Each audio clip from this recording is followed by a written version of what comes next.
So guys, ये हमारे playlist का 4th वीडियो है। इसके पहले के वीडियोस में हमने इंपोर्ट शीट और ऑथेंटिकेशन के पार्ट देख लिए थे। इस वीडियो से हम टेक अटेंडेंस का पार्ट शुरू करने वाले हैं।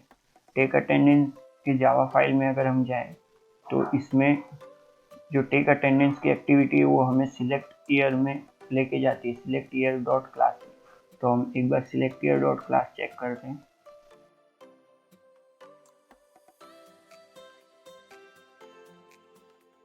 तो गाइस, ये हमारा select year dot XML file है जिसमें हम 8 बटन्स रखे जो हमारा सेमिस्टर जो है वो सिलेक्ट करवाता है।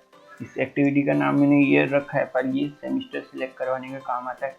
जिसमें स्टार्टिंग में एक टेक्स्ट व्यू है जो टाइटल रखा है, और उसके बाद एक लीनियर लेआउट में वर्टिकल ओरिएंटेशन देके मैंने 8 बटन्स रखे हैं, और सबकी जो बटन की आईडी है 1 2 3 4 करके वो 8 तक जाती है। इस तरह ये हमारी 8 बटन्स है। जो बटन पे क्लिक होता है उस बटन का हमारे इधर सेट ऑन क्लिक लिसनर लगा हुआ है हर एक बटन पे। ये देख सकते हैं आप यहाँ पे हर एक बटन पे सेट ऑन क्लिक लिसनर लगा हुआ है। तब होता क्या इस बटन पे क्लिक करने, तो जैसे ही यूज़र जो है वो टेक अटेंडेंस के बटन पे क्लिक करके और उसके बाद सिलेक्ट ईयर करता है, और वो सपोज करके जो है सपोज वो 1 सिलेक्ट करता है, फर्स्ट बटन सिलेक्ट करता है कि उसको फर्स्ट ईयर का फर्स्ट सेमिस्टर का जो है वो अटेंडेंस लेना चाहता है। तो क्या होगा, जैसे ही क्लिक करके स्टार्ट एक्टिविटी होगा और वो टेक अटेंडेंस के क्लास पे चला जाएगा, और साथ में एक डेटा और जाएगा जो सेम आईडी में जाएगा और फर्स्ट ईयर जाएगा कि ये जो यूज़र है उसने जो क्लिक किया है वो फर्स्ट ईयर से क्लिक किया है। तो इससे हमें फ़ायदा ये होने वाला है कि अगर यूज़र ने पहले इंपोर्ट शीट के टाइम पे फर्स्ट ईयर के नाम से कोई भी शीट इंपोर्ट की है, तो उसको फर्स्ट ईयर में जब वो जाएगा तो उसको उतने नंबर ऑफ स्टूडेंट दिखेंगे। तो ये हम इसलिए हमने ये पुट एक्स्ट्रा का यूज़ करके जो है ये वैल्यू हमने फर्स्ट ईयर जो है पास करवाई। तो उसी तरह सेकेंड ईयर पास होता है, उसी तरह third year, fourth year, fifth year, 6 7 year बोल रहा हूँ मैं, सेमिस्टर, 6 सेमिस्टर, 7 सेमिस्टर, 8 सेमिस्टर। तो इस तरह करके ये पूरा 8 सेमिस्टर का बटन है जो 1 बाय 1 क्लिक होने पे जो बटन क्लिक होता है उस हिसाब से डेटा जो है वो टेक अटेंडेंस एक्टिविटी में जाता है। तो हम टेक अटेंडेंस एक्टिविटी में आते हैं अभी। ये रही हमारी टेक अटेंडेंस एक्टिविटी, और इसका जावा XML फाइल है।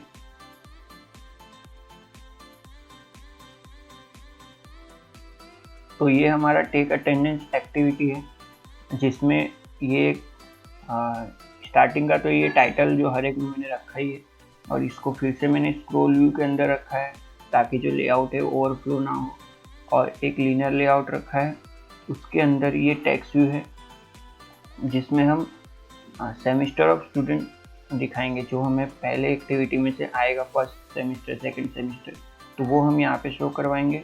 दूसरा जो है ये टाइम डेट लेता है, डेट लेता है, जो भी डेट पे ये ओपन होगा ऐप वो करंट टाइम डेट लेके यहाँ पे वो शो करवाता है। फिर एक और लीनियर लेआउट है जिसमें जो अपना वर्टिकल नहीं हॉरिजॉन्टली अरेंज है।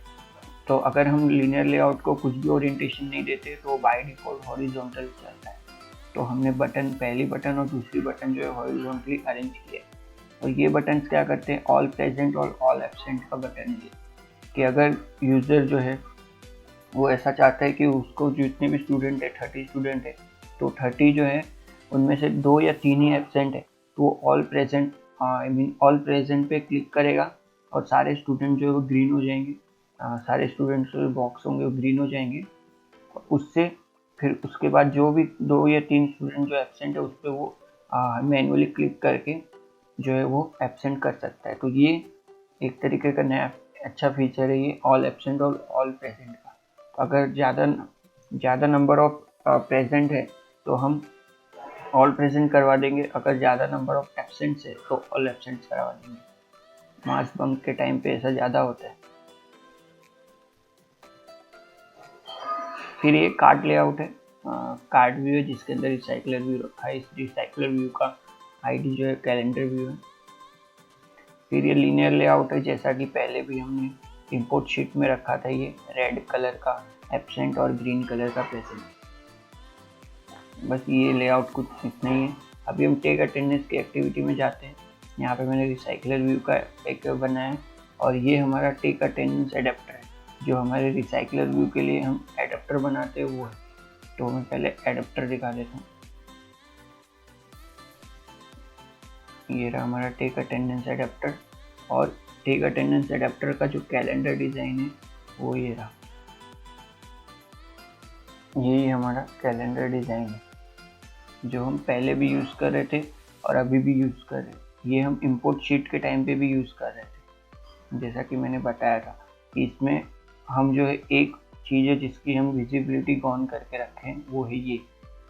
तो इसका काम क्या आता है अभी आपको पता चलेगा। टेक अटेंडेंस एडेप्टर में जाएंगे और यहाँ पे हमने जो है वो मॉडल क्लास का जो वेरिएबल है उसको पास करवाया लिस्ट में, और ये कॉन्टेक्स्ट है। ये मैंने एक प्रेजेंट एब्सेंट लिस्ट करके एक लिस्ट बनाई है जिसका टाइप स्ट्रिंग है, इसका हम आगे यूज़ करेंगे। ये कॉन्टेक्स्ट फाइंड हुआ। ये हमारे इन्फ्लेटर का, ये मैंने उसमें भी बताया था। तो ये हमारा जो इन्फ्लेटर है वो ये कैलेंडर डिज़ाइन को बनाने का काम करता है, लेआउट इन्फ्लेट करने का काम करता है। अभी ये ऑन बाइंड व्यू होल्डर, जितने भी नंबर ऑफ स्टूडेंट्स होंगे उतना ये कंटिन्यूसली घूमता रहेगा पोजीशंस के हिसाब से। वो उस पोजीशन पे मॉडल में से वैल्यू लेके, फिर मॉडल में से वैल्यू लेगा और इधर हम सिर्फ गेट नंबर करवा रहे हैं। गेट नंबर में हमें क्या मिलेगा, गेट नंबर में हमें जो स्टूडेंट का नंबर है वो मिलेगा 16(1), 16(2), 16(3). तो इधर नंबर हमें जो मिल रहा है वो हमें अब मिलने नहीं वाला। क्यों? क्योंकि ये कोई शीट इंपोर्ट नहीं होने वाली है। तो हमने बाय डिफ़ॉल्ट यहाँ पे 16 सीरीज़ ही रखी। हम उसको आगे चल के यूज़र से एंटर करवा सकते हैं, पर अभी के लिए मैंने ये 16 सीरीज़ में रखी। ये कोई भी जितना भी नंबर ऑफ स्टूडेंट्स होंगे वो सब 16 सीरीज़ के ही हैं।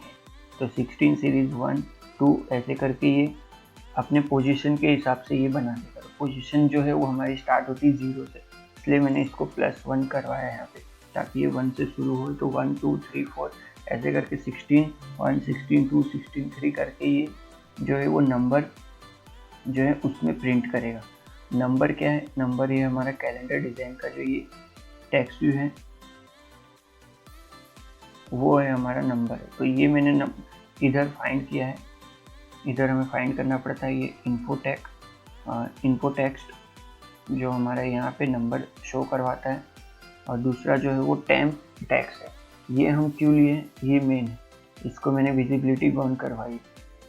तो जो टेम्प टेक्स्ट है वो क्या करता है, जब भी बटन पे क्लिक होता है, बाय डिफ़ॉल्ट जो है वो बटन पे जैसे क्लिक होता है, पहले तो वो क्या करता है कि जो भी अपना टेम्प टेक्स्ट है उसमें वो नो, जैसे कि इधर हम देख सकते हैं ये एक्टिविटी में अगर हम आए तो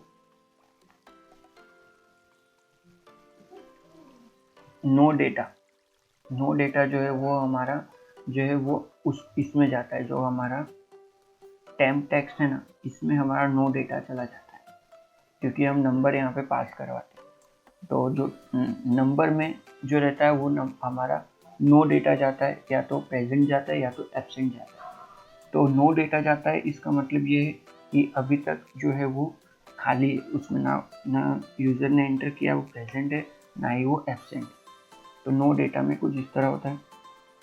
और ये बैकग्राउंड जो है वो हम बाय डिफ़ॉल्ट ये रख देते नो डेटा का 4 टाइम्स 6 टाइम्स 8। और ये हम जो हमारा जो नंबर टेक्स्ट है उसके अंदर हम 1, 2, 3, 4 जैसा कि मैंने बताया 16 सीरीज। फिर अगर जो हाँ ये वैल्यू हमें इसलिए काम आती है कि जब यूज़र जो है यहाँ पे ऑल प्रेजेंट और ऑल एब्सेंट का बटन दबाएगा, जैसे कि ये प्रेजेंट और ये एब्सेंट का बटन है, तो इस पर मैं आऊँगा अभी। तो जब भी अगर यूज़र जो है वहाँ से क्लिक करता है और वहाँ से जो डेटा सेंड होगा ना, वो नो डेटा की जगह पे सेंड होगा प्रेजेंट, नो डेटा की जगह पे वो सेंड होगा प्रेजेंट।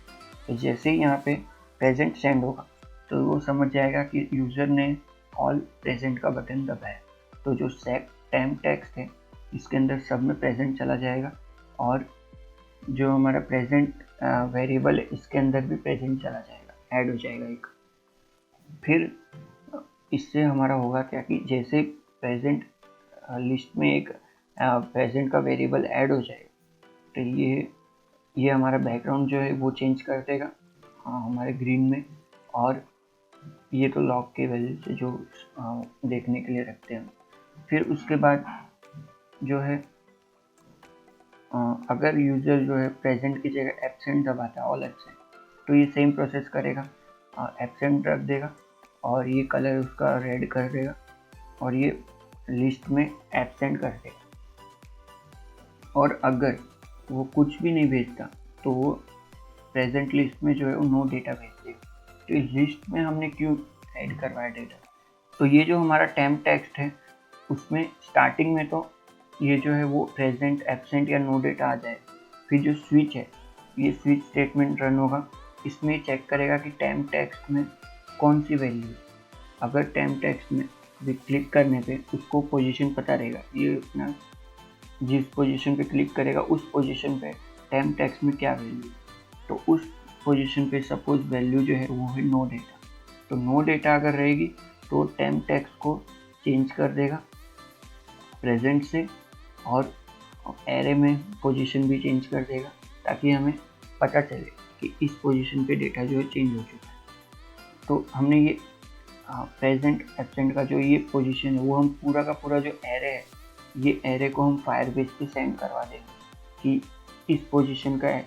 अभी सपोज ये जो एरे है वो 10 का बनेगा, अगर 10 स्टूडेंट्स तो 10 का बनेगा, 15 स्टूडेंट्स तो 15 का बनेगा। तो हम ये डायरेक्ट जो ये प्रेजेंट है जो प्रेजेंट एब्सेंट लिस्ट है उसको हम डायरेक्टली फायरबेस पे भेज देंगे डेटाबेस पे, तो हमारा जो डेटा है वो उतना नंबर ऑफ डेटा जो है उधर बन जाएगा। इसका मैं एक बार फायरबेस भी दिखाऊंगा तो आपको ज़्यादा क्लियर पड़ेगा। फिर सेम केस इधर होता है, अगर फिर से क्लिक करता है और प्रेजेंट है तो हम जो है वो एब्सेंट करवा देते हैं उस जगह पे, उस पोजीशन पे एब्सेंट करवा देते हैं और टेक्स्ट को फिर से चेंज करवा देते हैं एब्सेंट। सेम एब्सेंट हो तो प्रेजेंट करवा देते हैं और उस जगह पे प्रेजेंट करवा देते हैं ताकि ये एरे हम फायरबेस पे भेज सके। बाकी ये बैकग्राउंड चेंज करता है ये सब उस हिसाब से ये सिस्टम। और ये हमारा गेट आइटम काउंट है, जो हमारा कितना नंबर ऑफ काउंट जो हमें बनाने का है, तो मॉडल क्लास की जो साइज रहेगी उस हिसाब से वो बनाएगा। और ये हमने जो है वो फाइंड व्यू बाय आईडी को यूज़ करके कैलेंडर जो डिज़ाइन है, हमने कैलेंडर डिज़ाइन जो है ये हमारा, उसमें से हमने जो भी टेक्स्ट व्यू है उन सबको फाइंड किया है यहाँ पे उसकी आईडी से और नंबर और टेम्प टेक्स्ट के नाम से रखा है। तो ये हमारा एडेप्टर है। अभी हम एक्टिविटी में आएंगे, तो एक्टिविटी में हम जब आएंगे तो यहाँ पे देखेंगे ये हमने लिस्ट नाम का एक मॉडल क्लास बनाया, फिर एक जो टेक्स्ट था वो एक एडिट टेक्स्ट रखा है और जो एक टेक्स्ट व्यू है वो ईयर आईडी। अब जो एडिट टेक्स्ट है वो हमारा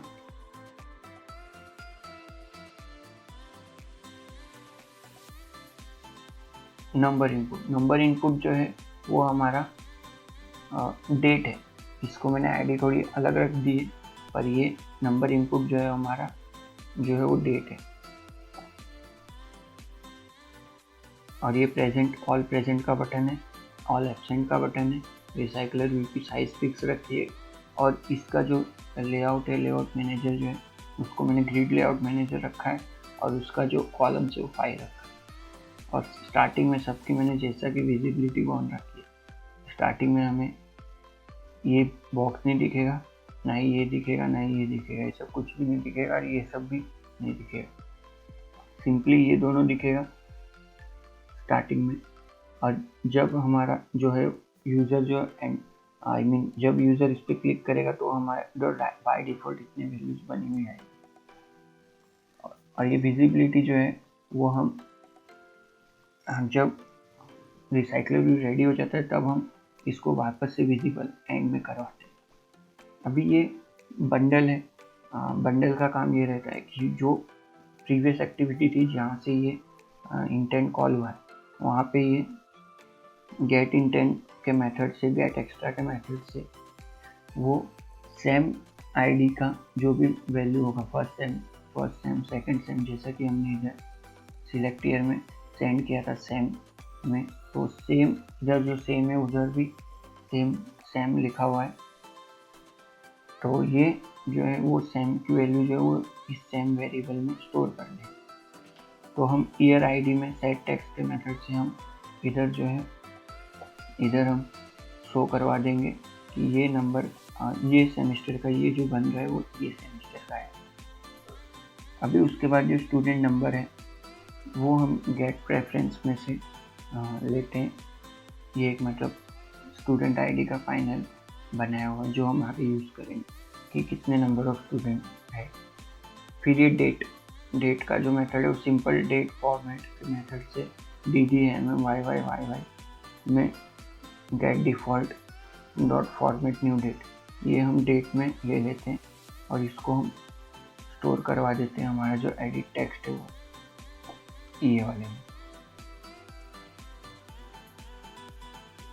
और उसके बाद हमने ये फायरबेस का रेफरेंस रखा है जिसके अंदर हम पहले चेक करवाते हैं कि एडिट टेक्स्ट जो है वो नल नहीं होना चाहिए, ईयर आईडी नल नहीं होनी चाहिए। ये दोनों जब नल नहीं है वैसे इसका कोई लॉजिक बनता नहीं, क्योंकि ये स्टार्टिंग में मैंने जो यूज़र से एंटर करवाए थे तो इसके लिए मैंने इसमें कोड में चेंजेस नहीं किए, पर अभी के लिए चलेगा क्योंकि ये कभी भी नल रहने नहीं वाली, ये कंडीशन हमेशा ही ट्रू रहने वाली। तो फिर हमने क्या किया, ये लिस्ट को क्लियर करवा दिया और जो हमारा जो शेयर प्रेफरेंस जो हमने SH नाम का इधर बनाया था उसके अंदर हमने, तो ये हमारा सेम का वेरिएबल है जिसमें हमारा सेमेस्टर 1 सेमेस्टर 2 जो भी होगा वो इधर हम जो पास कर रहा है सिलेक्ट ईयर में से वो हमारा इधर आ जाएगा टेक अटेंडेंस के एक्टिविटी में। सेम में हमें मिल गया फर्स्ट सेमेस्टर सपोज, फिर हमने इधर शो करवा दिया। अभी हम इसके अंदर आते हैं, फायरबेस का जो डेटाबेस है इसके अंदर हम आते हैं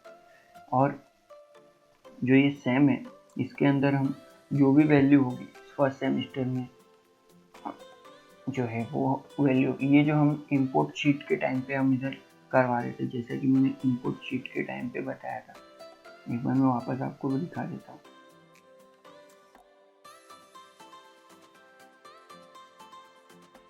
सो ये हमारा जो कंप्लीट एक्टिविटी जो हमने इसके पहले वीडियो में देखा था जिसमें सेव की में हमने इसकी साइज जो स्टोर की थी, तो सेव की जो हमारा है ना वो फर्स्ट सेमेस्टर सेकंड सेमेस्टर जो भी यूज़र जो है वो सिलेक्ट करता है उस ड्रॉप डाउन लिस्ट में से, ये ड्रॉप डाउन लिस्ट में से जो भी सिलेक्ट करता है तो वो फर्स्ट सेमेस्टर सेकंड सेमेस्टर जो है वो इधर आ जाता है। तो उस फर्स्ट सेमेस्टर सेकंड सेमेस्टर के आईडी में वो इधर वैल्यूज जो है वो स्टोर हो जाती है। कहाँ पे है ये नंबर डॉट साइज में ये वैल्यू स्टोर हो जाती है। तो जब हम वापस से टेक अटेंडेंस में आते हैं और यहाँ पे फर्स्ट सेमेस्टर से जो है शेयर प्रेफरेंस में से डेटा लेते हैं तो वो हमें अगर इंपोर्ट हुई होती है शीट तो हमें वो जितने नंबर ऑफ स्टूडेंट देता है। अभी सपोज इंपोर्ट नहीं हुई कुछ शीट, कोई भी शीट जो है उस सेमेस्टर में इंपोर्ट नहीं हुई तो क्या करेगा, वो कितने नंबर ऑफ स्टूडेंट बनाएगा। तो बाय डिफ़ॉल्ट हमने इधर 15 रखा है। 15 बनने का मतलब एक तरीके से ये भी मान सकते हैं हम कि कोई भी शीट जो है उधर इंपोर्ट नहीं हुई। फिर ये जो SH है उसको मैंने इंटीजर में कन्वर्ट करके CC वेरिएबल बना के इधर एक फॉर लूप चलाया है जिसके अंदर हम मॉडल क्लास में नो डेटा को स्टोर करवाते हैं और साथ में ईयर आईडी सेंड करते हैं कि जो भी फर्स्ट सेमेस्टर का सेकंड सेमेस्टर का वो। तो ये हमारा हो गया। अभी ये मॉडल क्लास के अंदर ऐड हो गया, हमने ये एडाप्टर के अंदर लिस्ट को ऐड कर दिया और सेट एडाप्टर से रिसाइकलर व्यू के अंदर डाल दिया और सबकी विजिबिलिटी जो है विजिबल कर दी और एक check is equal to true करवा दिया। अभी सपोज जो यूज़र जो है वो एब्सेंट पे क्लिक करता है और प्रेजेंट, उसके बाद ही ये बटन जो उसको दिखने शुरू होंगे। तो जैसे ही ये चेक का वैसे यहाँ पे कोई काम नहीं और ये जो है एब्सेंट पे सपोज यूज़र क्लिक करता है तो सेम प्रोसेस होगा, सेम में 15 जाएगा अगर इंपोर्ट नहीं हुआ है तो। पर मेन डिफरेंस यहाँ पे आता है, ये जो नो डेटा है इसकी जगह पे जाएगा एब्सेंट, तो उसको पता चल जाएगा कि ये एब्सेंट करने को बोल रहा है, सारे के सारे डेटा जो एब्सेंट कर। और अगर प्रेजेंट जाएगा तो सारा का सारा डेटा जो है वो प्रेजेंट हो जाएगा। तो ये हमारा टेक अटेंडेंस का एक्टिविटी का पूरा जो प्रेजेंट और एब्सेंट में आता है। तो मैंने एडेप्टर भी आपको बता दिया, किस हिसाब से हमारा एडेप्टर जो है वो चलता है। उसी हिसाब से जैसा प्रेजेंट आता है वैसा प्रेजेंट का बनाता है, एब्सेंट आता है तो एब्सेंट का बनाता है। उसी हिसाब से हमारा ये पूरा जो है वो टेक अटेंडेंस का जो काम है वो होता है। और फायरबेस में एक बार आपको दिखा देते हैं। तो ये हमारा फायरबेस है जिसमें ये जो है यूज़र के सारे डिटेल्स रहते हैं इसके अंदर, और ये हमारा जो है वो प्रेजेंट एब्सेंट का बनता है। अभी जैसे कि इधर देख सकते हैं। तो बात आती है कि सारा जो डेटा है वो डेटाबेस पे सेव कैसे हो रहा है। तो उसके लिए हमने जो है कोई भी बटन नहीं रखा है, वो हमने बैक प्रेस पर रख दिया। इसलिए ऐसा क्यों रखा है, ताकि जो यूज़र है उसको सेव करने के लिए कोई झमेला ना हो। वो सिंपली जब हो जाए टेक अटेंडेंस का तो बैक तो करेगा ही, डायरेक्ट होम तो नहीं दबाएगा, तो बैक करेगा वो। तो जैसे वो बैक करेगा तो हमने जो है वो ये चेक करवा लिया कि ये जो आईडी जो है वो चेक है कि नहीं। तो ये चेक का जो काम है ना, वो इधर ट्रू होने का ये मतलब है कि जो हमारा एडिट टेक्स्ट या जो भी जो डेटा है वो बन चुका है अंदर। तो ये check is equal to true होने पे जो ये हमारा बैक प्रेस जो एक्टिव होगा। और अगर ऐसा कुछ भी नहीं होता, जो हमारा जो चेक है वो ट्रू नहीं होता, तो फिर जो हम सिंपली बैक हो जाएंगे। तो जैसे ही हमें चेक जो हमारा ट्रू हो गया, तो फिर ऑन बैक प्रेस ये मैंने लॉग में प्रिंट करवाया कि ये कॉल हुआ।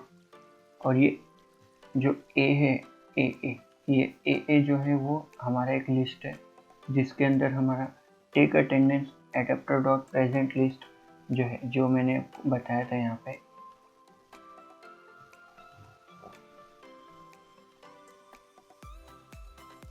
जो मैंने आपको यहाँ पे बताया था कि ये प्रेजेंट एब्सेंट लिस्ट जो है वो, ये हमारी लिस्ट जो है पूरी की पूरी लिस्ट हम इधर ले लेते हैं, जिसमें हमारा प्रेजेंट एब्सेंट जो हमने 1 बाय 1 ऐड करवाया।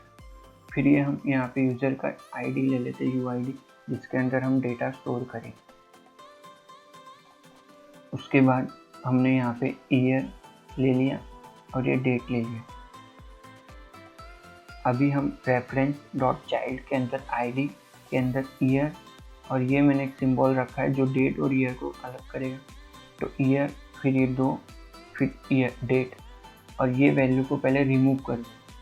ऐसा करने का रीज़न ये है कि अगर इस नेम का सेम टू सेम अगर बना हुआ होगा तो उसी के अंदर वो ऐड कर देगा। यानी 30 स्टूडेंट पहले से के अंदर 30 और दे देंगे। तो हमें वो नहीं करवाना, हमें 30 को पूरा हटा के नया 30 स्टूडेंट्स का लिस्ट बनाना है। अगर नहीं होगा तो ये फंक्शन कुछ काम का नहीं होगा। अगर होगा तो हमें नया बनाने के लिए इसको पहले डिलीट करवाना है। तो पूरा डिलीट हो गया। अभी जो लिस्ट है हमारी ए वाली, उसका जो भी साइज़ होगा उतने साइज़ में फॉर लूप घूमेगा और 1 बाय 1 करके ये सेट वैल्यू करता जाएगा और पूरा का पूरा डेटा जो है फायरबेस पे चला जाएगा। और हम यहाँ पे टोच प्रिंट करवा देंगे कि जो डेटा है वो फायरबेस पे सेव हो चुका है और बैक प्रेस करवा देंगे यूजर। तो इस तरह हमारा जो डेटा है वो पूरा का पूरा फायरबेस पे चला जाता है। तो ये वीडियो में इतना ही। नेक्स्ट वीडियो में हम जो है वो डेटा फैच करने का देखेंगे कि जो भी डेटा सेव हुआ है उसको हम वापस से ऐप के अंदर कैसे देख सकते हैं। थैंक यू सो मच ये वीडियो देखने के लिए। तो नेक्स्ट वीडियो में मिलते हैं। Good bye.